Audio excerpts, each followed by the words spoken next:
everyone, to the Apoco-Larry podcast. I'm Steve. He is Reverend Dr. Van Beek. Yeah, I'm going to go with that one. I like that one. Has a nice ring Reverend to it. Doctor, because of the content tonight, there's doctoral type stuff. We won't do doctoral level, but we'll do doctoral stuff. Okay. And Reverend because, I am.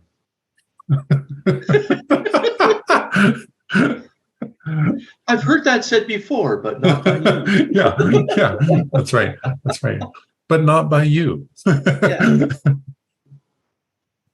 My friend, tonight we're going to talk about Ezra because we're doing this kind of march through the minor prophets, the prophets and the major and minor prophets, right? And Ezra is a nice fit in because as we just left, Zephaniah and Haggai, Ezra's a common sense place to go, right? Well, it just gives us the historical background. When you're doing the prophets, remember we always said there's pre-exilic prophets and then exilic prophets and then post-exilic prophets. So there were two exiles. There's the Assyrian exile where Israel went into exile 722, 721. And then, they could have done it in 1 year instead of splitting years, so to cause us that kind of grief, And then there's the Babylonian exile. So Babylon takes over Assyria, and then they take Judah into exile in 586. Now 586 is exile proper. 607 is about when Daniel and his buddies went. So before they took everybody, they actually took the best and the brightest. So like I went at 607. Hang on a second. Are you going to say you got to stay to 586? Oh, okay. I knew where this was going. Yeah. You saw where that was going. Oh, fine. Yeah. Well, Steve can come along and run the Daniel PowerPoint. and his friends would only eat vegetables. Do you remember that? They would only eat vegetables. And remember a lady saying, we all need to go on the Daniel diet because we should eat beans, lentils, and because they're good for you. They're healthy. They're good for your heart. Fat people get slim, skinny people gain weight. They're just good all the way around. And that's what Daniel ate.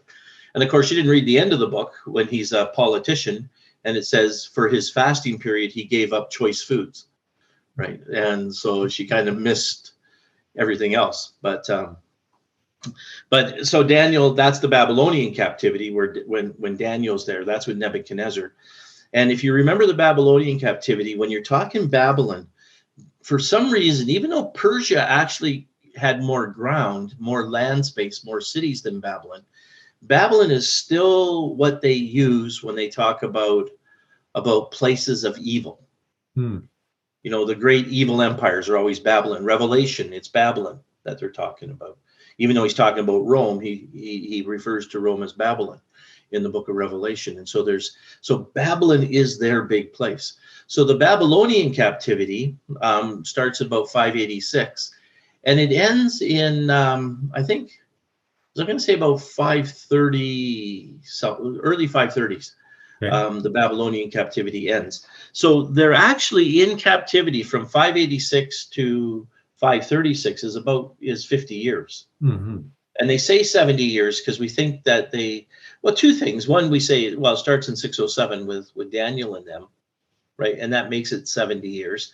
And the other thing is people are far too strict about their ages. Yeah. When he says you're going to be in captivity for 70 years, 77, it's a long period of time. Like you don't have to make this thing always technically correct. Right. To be acceptable. But for those of us who believe that everything in the scripture has to be scientifically, technically, geographically, culturally correct, then we'll say, then you start at 606 and then you get your 70 years. Yeah. So right. It actually works either way you want to do it. But in 536, then Persia takes over. And remember, Daniel's still there. We talked about this last time. He sees the writing on the wall, many tekel upharsin.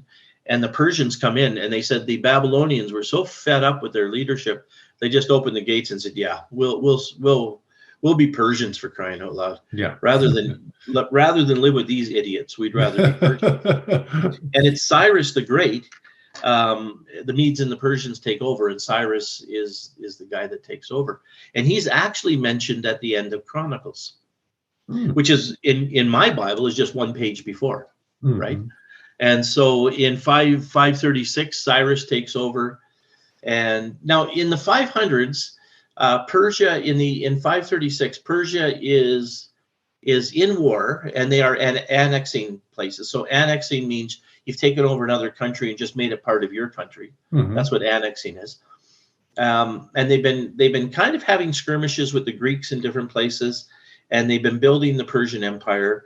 But this isn't the Persian War proper yet. Okay. And so what Ezra does, so Ezra and Nehemiah are one book in the Pharisaic canon. In some places they're split up, and in ours it's called Ezra Nehemiah. Sometimes it's called First Ezra, Second Ezra. Some places it's called First Esdras, Second Esdras. But that's all Ezra Nehemiah, and it's all kind of one. It was one book in the canon that became our Bible. In the Bible that became our Bible, these two books were there, and they were one book. And Ezra and Nehemiah are all about coming back to Jerusalem from Persia. Okay. So interestingly enough, in both Ezra and in the end of Chronicles, Cyrus actually gets a vision and sends them back on this vision. So that's what this book is talking about. And now when they come back from Persia, they actually come back under Zerubbabel first, and that's what Ezra is going to talk about in chapter 1. Okay. The return under Zerubbabel. And then that's the first 6 chapters of Ezra. And then after that, he's going to be talking about Ezra himself, which is about 60 years after the first time that they come. Oh, wow. And then after that, he's going to talk about Nehemiah building the wall. Okay. And the one commentator I heard, the interesting thing that he said, am I talking too much? You want to add in here? No, you're doing great. Jumping in? One of the things that this commentator I listened to said, which I really liked, is he said one of the purposes of this book is to show that these guys completely missed what God wanted them to do. And I've never read that in there before. I thought they were actually following God's will, kicking out the people from the land. Right. And he was like, no, God actually told them to include the people from the land when the people that were already in Jerusalem wanted to be included. Zerubbabel first kicked them out because he said, you guys are not pure Jewish, and you're not clean, and we're not going to have you. Later on, Ezra kicks them out and says, you've intermarried. And sometimes they intermarried with the Jewish people that were already there, and sometimes with the other people. Because remember what Babylon did, what they did is they would take over a country and then take people from other countries and intermix them all.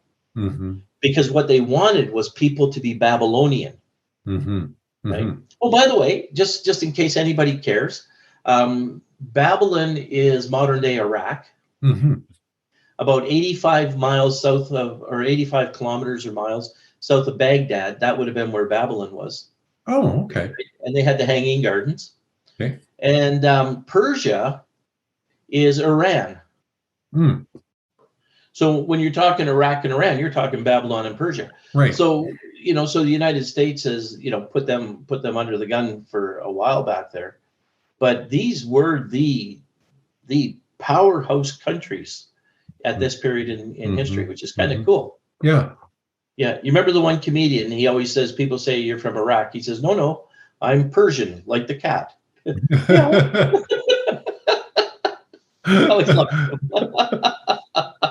Right. And people are actually they're still very proud of being Persian, right? Oh, yeah. And I actually thought that the Persia is their religion was Zoroastrianism. And Zoroastrianism just had a pantheon of good and bad gods. And I actually thought, one of my friends is Baha'i, and the Baha'is, you say, well, I'm a Christian. Oh, that's great. More power to you. We're all part of the same fold. We're all moving along. And they sort of absorb other religions quite nicely. And I said to him, so Baha'i is sort of a modern Zoroastrianism. And he said, no, it's not Zoroastrianism. And he kind of surprised me because he knew what Zoroastrianism was. Mm-hmm. But he said, no, this is different than that. Our leader, Baha'u'llah, came quite a bit later on and developed this. And he says, we're being persecuted. I went, well, join the club. Take a number. Now serving number 3. Yeah. And these guys are very cool guys. And the funny thing is they're all from this little town up north that I was at. And just wonderful to me, just wonderful guys. But to try to introduce them to Christ is a little hard because they accept it so easily, but you'd almost be better off if they were angry at you and then had to make a choice. Yeah. But if you just absorb it, then you don't have to make a choice. Right. It's only the exclusivity that they rail against, right? Yeah. So that's what Zoroastrianism is. So now, if you look at Persia, so by the time Ezra proper comes on the scene, so by the time the priest Ezra is there, you're in 450. And by the way, Ezra is the one who brought the law. He was a Torah scribe, and there's the lore says that he actually found a copy of the Torah in the torn down temple and revitalized Jewish religion. Now, the truth is maybe he had it before he came too, right? Because they would have had these Torahs. They had synagogues in the Babylonian captivity. That's where we sort of feel like the synagogues came to be during that period of time. If you could get 10 Jewish people together, you could have a synagogue, and then if you had money, you could have a Torah, right? Which is the first 5 books of the Bible, right? The Torah. And so that's why when you're in the intertestamental period, so when you're in the Second Temple Judaism, so Ezra it's under Zerubbabel that they build the Second Temple, right? And the Second Temple is from about 500, late 400s all the way to AD 70. That's Second Temple period. Well, any of the books written during that period, to give them clout, what they did is they put their authorship as before Ezra. So that's why the Second Temple books are all what we call pseudepigraphic. They have false authorships, because what you do is you take this stuff from the intertestamental period, from the Second Temple period, and you would ascribe it to people that lived before Ezra. So then you have, the Testament of Moses and Enoch, the books of Enoch, the books of Jubilees, and all of the Testament of Abraham, the Testament of the 12 patriarchs, and all of these books, which were written in the between 400 and 100 AD. All of these books are given authorship to somebody that lived before Ezra, because the whole idea was anything holy and of God had to come before that period with Ezra. Right. I'm with you now. Okay. Yeah. Yeah. And that's why some people would say that even our books of the Bible were written quite a bit later and ascribed to people earlier. They put Daniel in around the Maccabean period, but ascribe it to Daniel. Now, I'm still okay with Daniel writing it, by the way. Yeah. So anyway, so that's what's going on here. And by the time when Ezra comes, so the Persian War, Persia attacked Greece, 499 BC, down. It was about 60 years. It was down to about 430 BC. That war went on and off, right? And if you read in Herodotus, who is the Greek historian, so Herodotus was the old traveling historian, and he made his money by entertaining people with history. Oh, okay. Yeah, he was very cool. So he would talk about the king, and his wife was so beautiful that he had his friend say, "You got to see how beautiful she is." And so she's changing, and he has his friend watch her, and then she sees him, and she gets really mad and has this guy kill the king. And I can't remember what he became the king of. But anyway, that's the way he told his stories, right? So he was the popular historian. Later on in the Peloponnesian War, you would have the Thucydides would talk about that. So he was more of a regulated historian, somebody that told history for history's sake, a bit more. And Herodotus would talk about the Persian Wars. That happened at the time that Ezra was doing this. Cyrus and his descendants were fighting against Greek. So you remember the movie, Spartan movie, what the heck? Is it the 300? Is that what you're thinking? The 300. You remember the movie The 300? Mm-hmm. I actually studied that when I was doing my classics stuff. Doesn't that sound impressive? And it's actually there in the writings. And I can't remember now if it was Herodotus or Thucydides that wrote about it. But Thermopylae, the hot gates, they really do in the history talk about 300 Spartan soldiers holding off the Persian army. And the way they did it was that was a place where the mountains kind of came together, and it was a very small pass. So they could only get a few people in at a time. So they never pushed elephants off a cliff, for crying out loud. Yeah. I don't care how many men you got, the elephants are crushing you. Ask Hannibal of Carthage, you know. Hannibal will tell you. Not Hannibal from the A-Team. Different Hannibal, and not the movie Hannibal. That's a different thing altogether. No, not the guy who eats people, Hannibal. Either. But Hannibal was from Carthage. So anyway, so that the Greeks did fight the Romans, or the Greeks did fight the Persians there, and the Spartans were the main army. The Athenians had a navy, but at the time of the Persian War, that was very untested. And the Spartans were really the soldiers. Now everybody had different ways of fighting, and the Greeks were unbelievably good soldiers, but it was the Persians that brought them together for these battles. And it's actually during this period of time also that Philip of Macedon is just after this period of time that Philip takes over Greece through political intrigue, and then his son Alexander takes over, and runs the world for a little while, right? So, and then Rome during this period is not around, right? Like Rome started in 753. Okay. In Rome. And by this period of time, they're doing stuff. They're doing lots of stuff, but they're not big in the Middle East yet. That doesn't come for a few more hundred years. About 300 is the Punic Wars, Rome fighting Carthage, right? And Carthage is North Africa, right? Which I think is where Hannibal came from, right? Yeah, I think he was Carthaginian. So anyway, so this is all the stuff. Liz said she found it interesting, so I thought I'd just spend a lot of time. Oh no, it's all good. This is good. Yeah.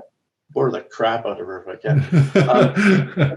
This stuff is going on all around the world, and while all of this is going on, Cyrus sends Zerubbabel back, and that's what the first chapter of Ezra is about.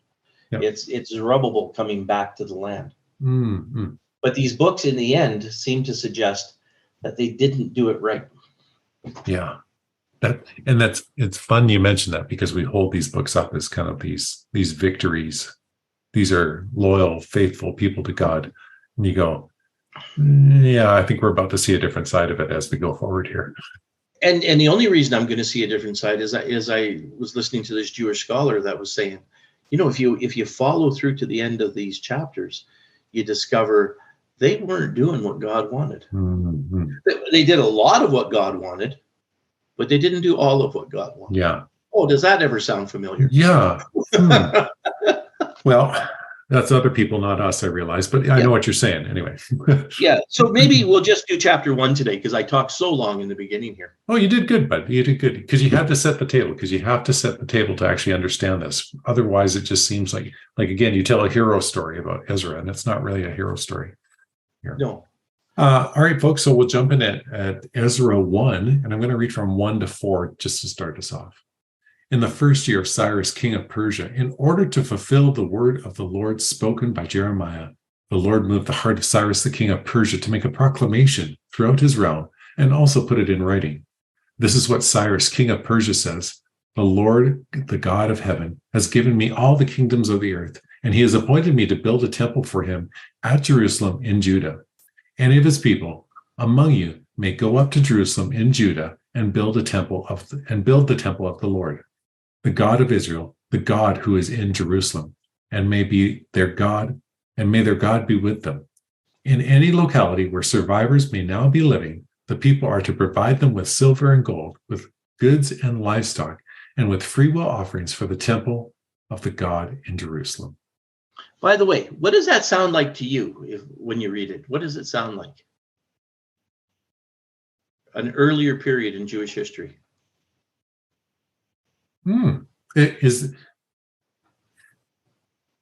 I mean, to me, I'm going to say, is it a very sort of like God talking to David? Like, this is, I want you to go do all this. Oh, I didn't think of David. That's a possibility too. I actually went even earlier to Moses.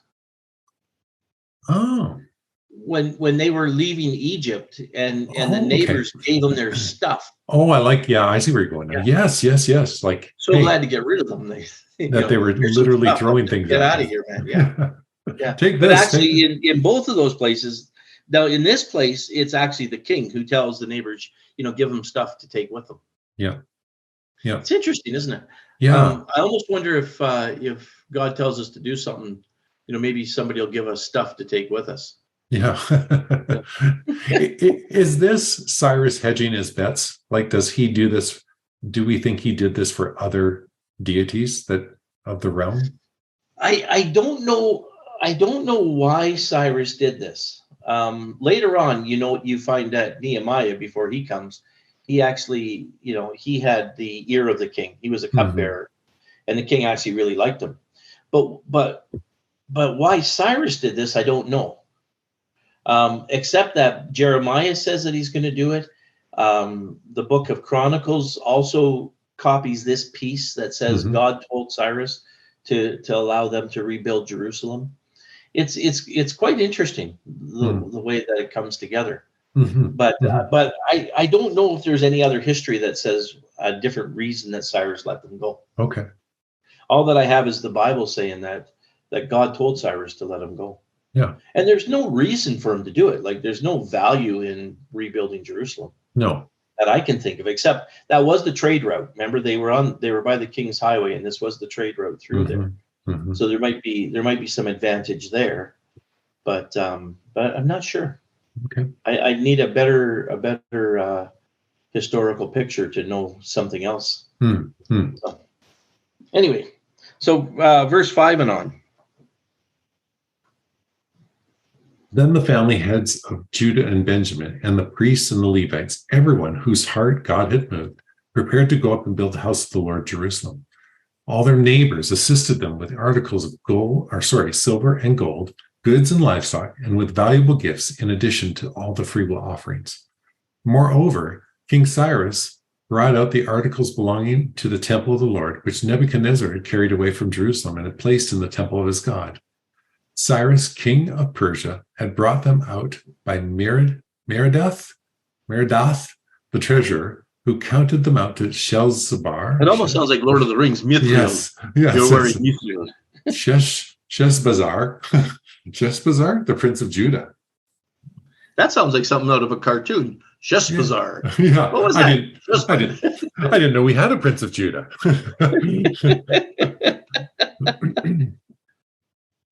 This was the inventory.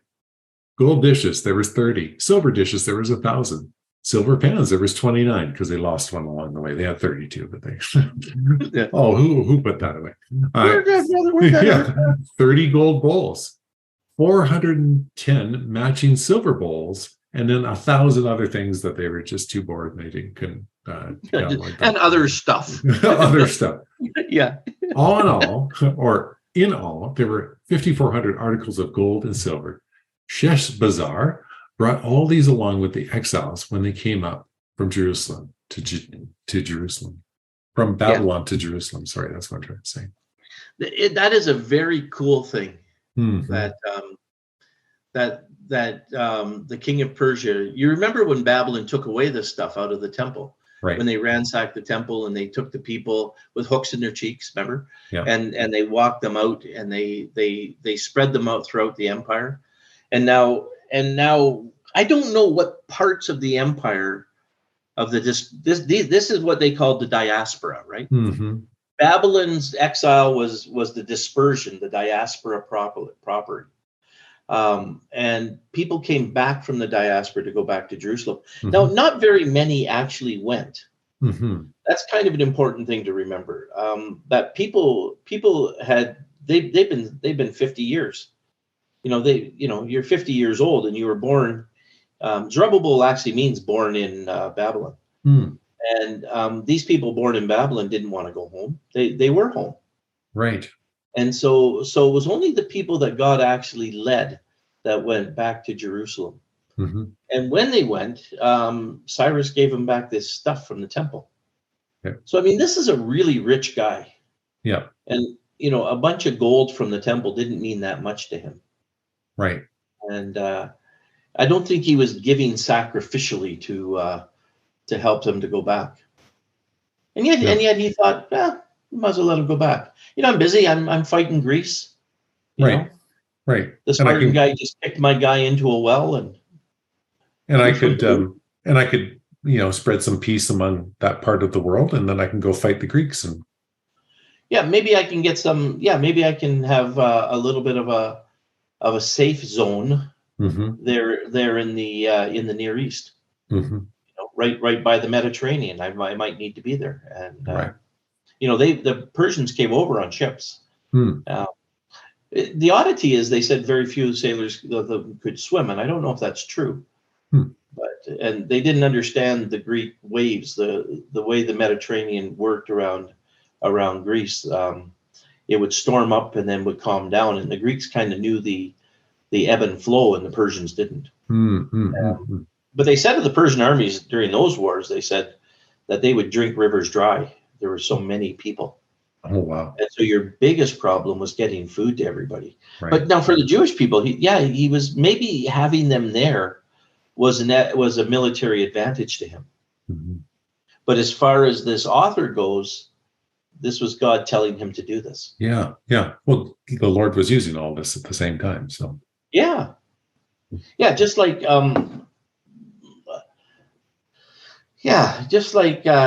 like God, I feel God healed my colitis. Remember, I had colitis, and then someone said it's not even there. And I was talking to a guy the other day, and I said, well, I choose to believe that this was God who did this, because I don't know, but I choose to believe. And they would choose to believe this was God speaking to him. Now, mind you, the prophet said that he would do this before he did it. Yeah. Yeah. So there's a very strong prophetic piece in this as well. Yeah. Isn't the funny thing that Cyrus could have thought he was doing this for all these different reasons, and yet God is using this because he wants to bring his people home. Yeah. Yeah.